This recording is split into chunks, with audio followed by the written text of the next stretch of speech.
Hello everyone, দেখো দুপুরে রান্না বান্না নিয়ে চলে আসলাম। আর কি রান্না করছি দেখো, এই যে কলমি শাক ভাজা বসিয়েছি, নুন হলুদ দিয়ে ভাজা বসিয়েছি। এই একটা ঝামেলার কাজ, শাক ভাজা, শাক কোটা বাছা, এটা একটা ঝামেলা রবিবার।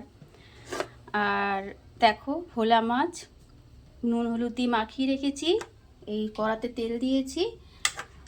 এখন মাছগুলো আমুদি মাছ ভাজা রাখবো আর ভোলা মাছের ঝাল করব। ভোলা মাছে আলু ঠালু দেবো না, শুধুই ঝাল করব। ভোলা মাছটাকে ভেজে নিলাম।